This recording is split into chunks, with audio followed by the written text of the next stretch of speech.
30% ಮೀಸಲಾತಿ ವಿಚಾರವನ್ನೇ ಬಿಜೆಪಿಯವರು ಕೈಗೆತ್ತಿಕೊಂಡಿದ್ದಾರೆ. ಇವತ್ತು ಕೂಡ ಧರಣಿ ಮಾಡ್ತಾರೆ. ಏನು ಸರ್ ಅವ್ರ ಮನವೊಲಿಕೆ ಮಾಡ್ಬೋದಲ್ಲ ನೀವು ಹೇಳಿಸಿ?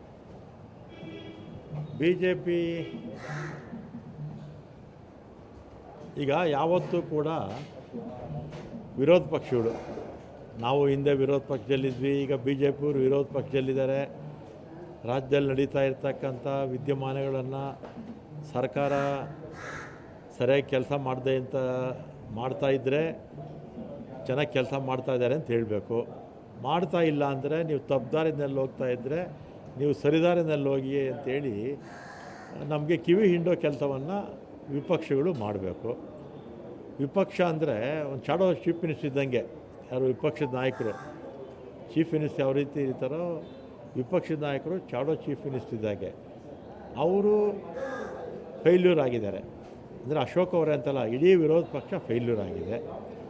ರಾಜ್ಯದ ಸಮಸ್ಯೆಗಳನ್ನು ನಾವು ಸಮರ್ಪಕವಾಗಿ ನಿಭಾಯಿಸ್ತಾ ಇದ್ದೀವಿ. ಅವರು ರಾಜ್ಯದ ವಿಚಾರಗಳನ್ನು ಬಿಟ್ಟು ಬೇರೆ ಬೇರೆ ವಿಚಾರಗಳಿಗೆ ಅವರು ಆದ್ಯತೆ ಕೊಡ್ತಾರೆ. ಆದ್ಯತೆ ಕೊಡೋದ್ರಿಂದ ಏನಾಗುತ್ತೆ, ಅವ್ರಿಗೆ ವಿಚಾರಗಳು ಅವ್ರ ಹತ್ರ ಇಲ್ಲದೇ ಇದ್ದಾಗ ಮತ್ತು ಸರ್ಕಾರ ಚೆನ್ನಾಗಿ ನಾವು ಕೆಲಸ ಮಾಡ್ತಾ ಇದ್ದಾಗ ಅವರಿಗೆ ಬೇರೆ ಕ್ಷುಲ್ಲಕ ಕಾರಣಗಳನ್ನು ತಗೊಂಡು ಇವತ್ತು ಪ್ರೊಟೆಸ್ಟ್ ಮಾಡೋದು, ಮಹಾತ್ಮ ಗಾಂಧಿ ಸ್ಟ್ಯಾಚ್ಯೂ ಮುಂದೆ ಕೂತ್ಕೊಂಡು ಧರಣಿ ಮಾಡೋದು, ಈ ಥರದ್ದೆಲ್ಲ ಕೂಡ ಮಾಡ್ತಾಯಿದ್ದಾರೆ. ಈ ಉದಾಹರಣೆಗೆ ನಾನು ಬೆಳಿಗ್ಗೆ ಪೇಪರಲ್ಲಿ ನೋಡಿದೆ, ಧರ್ಮದ ಆಧಾರದ ಮೇಲೆ ಕೆಲಸ ಕೊಡ್ತಾ ಇದ್ದಾರೆ ಅಂತ ಹೇಳಿದರು.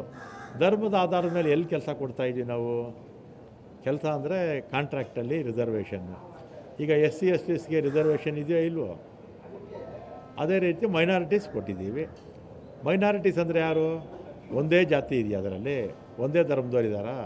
ಮೈನಾರಿಟೀಸ್ ಅಂದರೆ ಕ್ರಿಶ್ಚಿಯನ್ಸು ಬರ್ತಾರೆ, ಮತ್ತು ಪಾರ್ಸಿಗಳು ಬರ್ತಾರೆ, ಮುಸ್ಲಿಮ್ಸು ಬರ್ತಾರೆ, ಜೈನರು ಬರ್ತಾರೆ, ಬೌದ್ಧರು ಬರ್ತಾರೆ.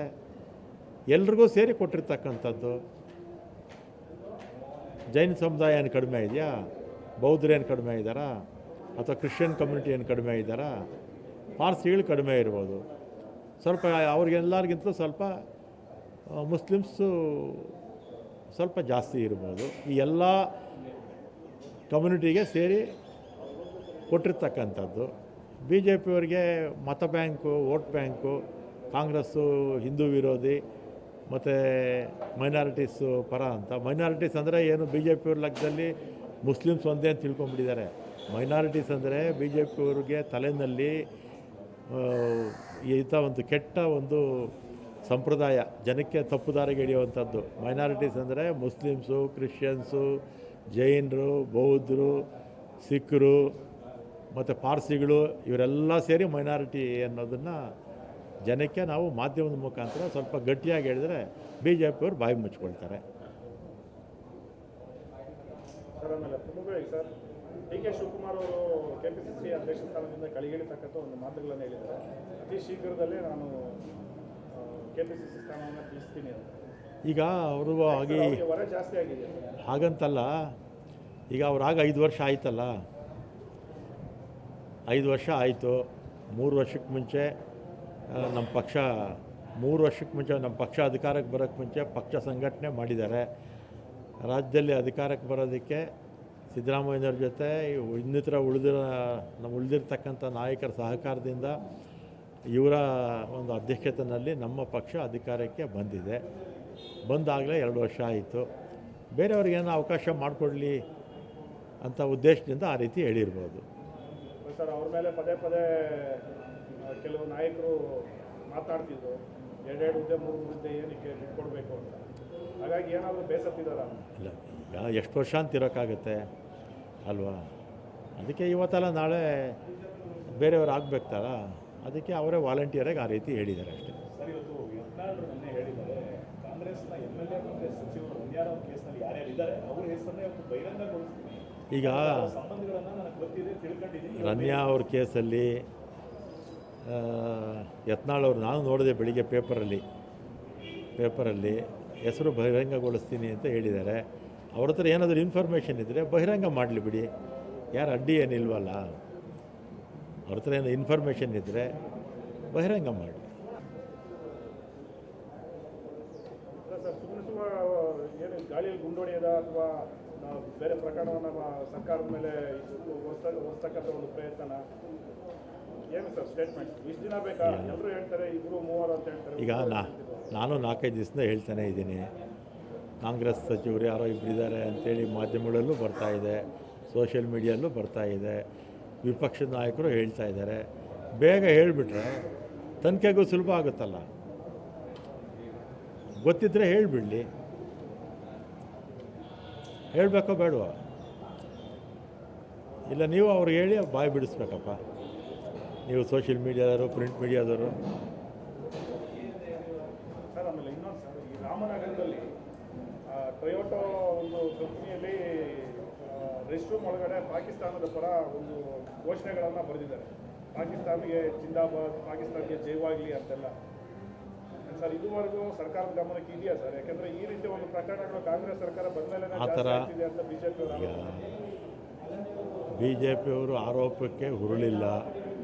ಈ ಥರದ ಘಟನೆಗಳು ಸ್ವಾತಂತ್ರ್ಯ ಬಂದಾಗಲಿಂದಲೂ ಕೂಡ ಆವಾಗವಾಗ ಮಾಡ್ತಾರೆ, ಚೇಷ್ಟೆ ಮಾಡ್ತಾರೆ ಕೆಲವರು. ಅದಕ್ಕೆ ಆ ಚೇಷ್ಟೆ ಮಾಡೋರಿಗೆ ಪೊಲೀಸು ಸರಿಯಾದ ಪಾಠವನ್ನು ಕಲಿಸ್ಬೇಕು. ಕಲಿಸಿದ್ರೆ ಸರೋಗುತ್ತೆ ಅಷ್ಟೇ ಅಲ್ವಾ? ಬಿ ಜೆ ಪಿಯವ್ರ ಕಾಲದಲ್ಲಿ ಇದೇನು ಆಗಿರಲಿಲ್ವಾ? ಅವ್ರ ಕಾಲದಲ್ಲೂ ಆಯಿತು, ನಮ್ಮ ಕಾಲದಲ್ಲೂ ಕೆಲವರು ಏನೋ ಚೇಷ್ಟೆ ಮಾಡ್ತಾರೆ. ಚೇಷ್ಟೆ ಮಾಡೋರಿಗೆ ನಮ್ಮ ಪೊಲೀಸ್ ಇಲಾಖೆ ಸರಿಯಾಗಿ ಬುದ್ಧಿ ಕಲಿಸಿದ್ರೆ ಮತ್ತೆ ರಿಪೀಟ್ ಆಗಲ್ಲ ಇದು.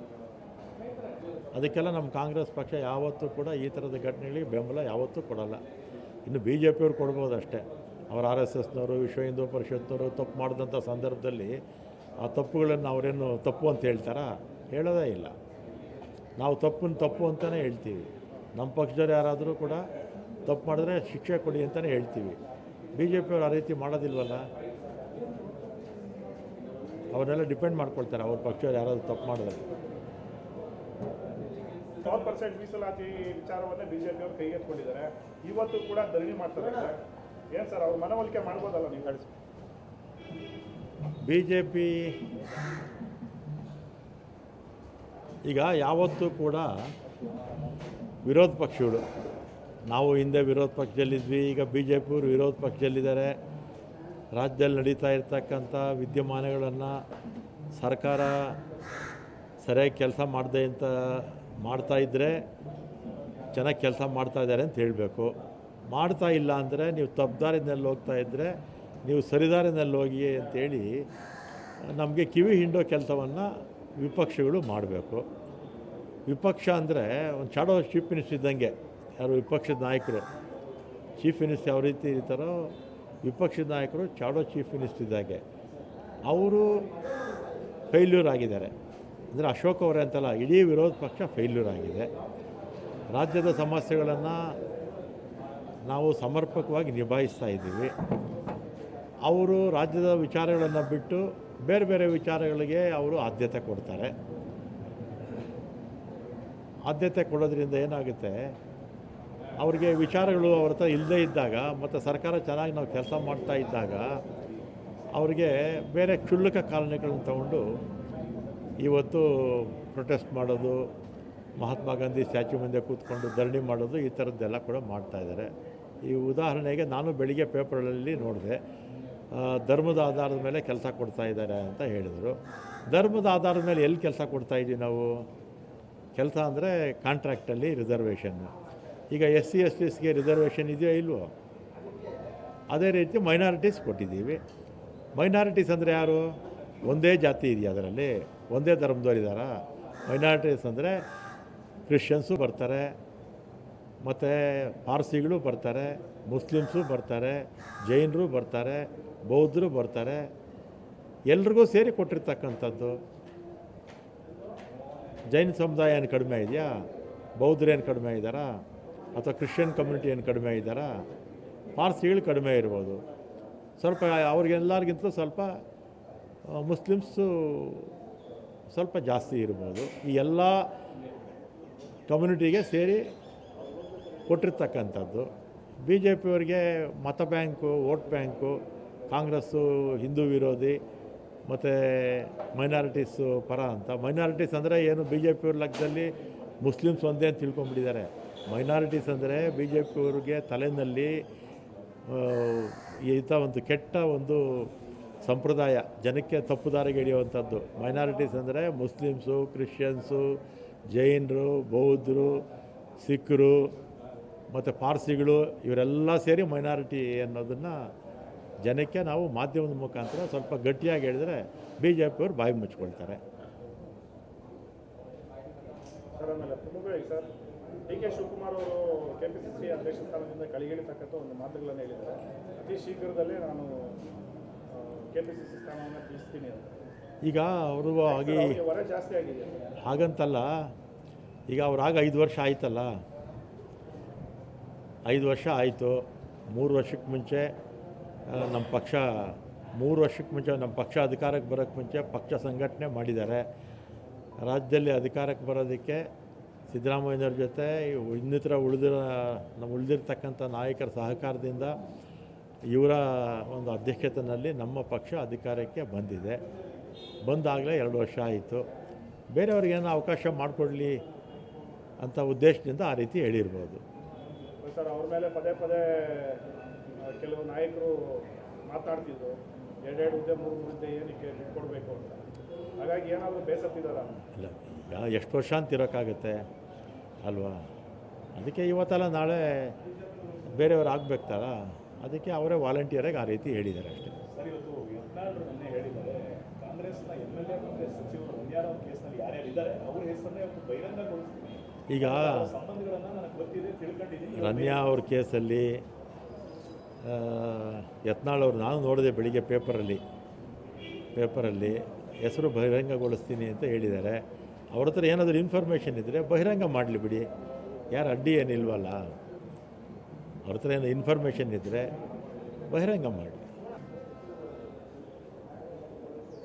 ಸರ್, ಸುಮ್ಮನೆ ಏನು ಗಾಳಿಯಲ್ಲಿ ಗುಂಡೊಡೆಯದ ಅಥವಾ ಬೇರೆ ಪ್ರಕರಣವನ್ನು ಸರ್ಕಾರದ ಮೇಲೆ ಹೊರತಕ್ಕಂಥ ಒಂದು ಪ್ರಯತ್ನ ಏನು ಸರ್ ಸ್ಟೇಟ್ಮೆಂಟ್? ಇಷ್ಟು ದಿನ ಬೇಕಾ? ಎಲ್ಲರೂ ಹೇಳ್ತಾರೆ 2-3 ಅಂತ ಹೇಳ್ತಾರೆ. ಈಗ ನಾನು 4-5 ದಿವಸದಿಂದ ಹೇಳ್ತಾನೆ ಇದ್ದೀನಿ, ಕಾಂಗ್ರೆಸ್ ಸಚಿವರು ಯಾರೋ ಇಬ್ಬರಿದ್ದಾರೆ ಅಂತೇಳಿ ಮಾಧ್ಯಮಗಳಲ್ಲೂ ಬರ್ತಾಯಿದೆ, ಸೋಷಿಯಲ್ ಮೀಡಿಯಲ್ಲೂ ಬರ್ತಾಯಿದೆ, ವಿಪಕ್ಷದ ನಾಯಕರು ಹೇಳ್ತಾ ಇದ್ದಾರೆ. ಬೇಗ ಹೇಳಿಬಿಟ್ರೆ ತನಿಖೆಗೂ ಸುಲಭ ಆಗುತ್ತಲ್ಲ. ಗೊತ್ತಿದ್ದರೆ ಹೇಳಿಬಿಡಲಿ, ಹೇಳಬೇಕೋ ಬೇಡವಾ? ಇಲ್ಲ ನೀವು ಅವ್ರಿಗೆ ಹೇಳಿ ಬಾಯಿ ಬಿಡಿಸ್ಬೇಕಪ್ಪ, ನೀವು ಸೋಷಿಯಲ್ ಮೀಡಿಯಾದವರು, ಪ್ರಿಂಟ್ ಮೀಡಿಯಾದವರು. ಸರ್ ಆಮೇಲೆ ಇನ್ನೊಂದು ಸರ್, ಈ ರಾಮನಗರದಲ್ಲಿ ಟೊಯೋಟೋ ಒಂದು ಕಂಪ್ನಿಯಲ್ಲಿ ರೆಸ್ಟ್ ರೂಮ್ ಒಳಗಡೆ ಪಾಕಿಸ್ತಾನದ ಪರ ಒಂದು ಘೋಷಣೆಗಳನ್ನು ಬರೆದಿದ್ದಾರೆ. ಪಾಕಿಸ್ತಾನಿಗೆ ಜಿಂದಾಬಾದ್, ಪಾಕಿಸ್ತಾನಿಗೆ ಜೈವಾಗಲಿ ಅಂತೆಲ್ಲ. ಸರ್, ಇದುವರೆಗೂ ಸರ್ಕಾರದ ಗಮನಕ್ಕೆ ಇದೆಯಾ ಸರ್? ಯಾಕೆಂದರೆ ಈ ರೀತಿ ಒಂದು ಪ್ರಕರಣಗಳು ಕಾಂಗ್ರೆಸ್ ಸರ್ಕಾರ ಬಂದ ಮೇಲೆ ಆ ಥರ ಅಂತ BJPಯವರು ಆರೋಪಕ್ಕೆ ಹುರುಳಿಲ್ಲ. ಈ ಥರದ ಘಟನೆಗಳು ಸ್ವಾತಂತ್ರ್ಯ ಬಂದಾಗಲಿಂದಲೂ ಕೂಡ ಆವಾಗವಾಗ ಮಾಡ್ತಾರೆ, ಚೇಷ್ಟೆ ಮಾಡ್ತಾರೆ ಕೆಲವರು. ಅದಕ್ಕೆ ಆ ಚೇಷ್ಟೆ ಮಾಡೋರಿಗೆ ಪೊಲೀಸು ಸರಿಯಾದ ಪಾಠವನ್ನು ಕಲಿಸ್ಬೇಕು. ಕಲಿಸಿದ್ರೆ ಸರೋಗುತ್ತೆ ಅಷ್ಟೇ ಅಲ್ವಾ? BJPಯವ್ರ ಕಾಲದಲ್ಲಿ ಇದೇನು ಆಗಿರಲಿಲ್ವಾ? ಅವ್ರ ಕಾಲದಲ್ಲೂ ಆಯಿತು, ನಮ್ಮ ಕಾಲದಲ್ಲೂ ಕೆಲವರು ಏನೋ ಚೇಷ್ಟೆ ಮಾಡ್ತಾರೆ. ಚೇಷ್ಟೆ ಮಾಡೋರಿಗೆ ನಮ್ಮ ಪೊಲೀಸ್ ಇಲಾಖೆ ಸರಿಯಾಗಿ ಬುದ್ಧಿ ಕಲಿಸಿದ್ರೆ ಮತ್ತೆ ರಿಪೀಟ್ ಆಗಲ್ಲ ಇದು. ಅದಕ್ಕೆಲ್ಲ ನಮ್ಮ ಕಾಂಗ್ರೆಸ್ ಪಕ್ಷ ಯಾವತ್ತೂ ಕೂಡ ಈ ಥರದ ಘಟನೆಗಳಿಗೆ ಬೆಂಬಲ ಯಾವತ್ತೂ ಕೊಡಲ್ಲ. ಇನ್ನು BJPಯವ್ರು ಕೊಡ್ಬೋದು ಅಷ್ಟೇ. ಅವ್ರ RSSನವರು, ವಿಶ್ವ ಹಿಂದೂ ಪರಿಷತ್ನವರು ತಪ್ಪು ಮಾಡಿದಂಥ ಸಂದರ್ಭದಲ್ಲಿ ಆ ತಪ್ಪುಗಳನ್ನು ಅವರೇನು ತಪ್ಪು ಅಂತ ಹೇಳ್ತಾರಾ? ಹೇಳೋದೇ ಇಲ್ಲ. ನಾವು ತಪ್ಪು ಅಂತಲೇ ಹೇಳ್ತೀವಿ. ನಮ್ಮ ಪಕ್ಷದವ್ರು ಯಾರಾದರೂ ಕೂಡ ತಪ್ಪು ಮಾಡಿದ್ರೆ ಶಿಕ್ಷೆ ಕೊಡಿ ಅಂತಲೇ ಹೇಳ್ತೀವಿ. BJPಯವ್ರು ಆ ರೀತಿ ಮಾಡೋದಿಲ್ವಲ್ಲ. ಅವನ್ನೆಲ್ಲ ಡಿಪೆಂಡ್ ಮಾಡ್ಕೊಳ್ತಾರೆ ಅವ್ರ ಪಕ್ಷದವ್ರು ಯಾರಾದರೂ ತಪ್ಪು ಮಾಡಿದ್ರೆ.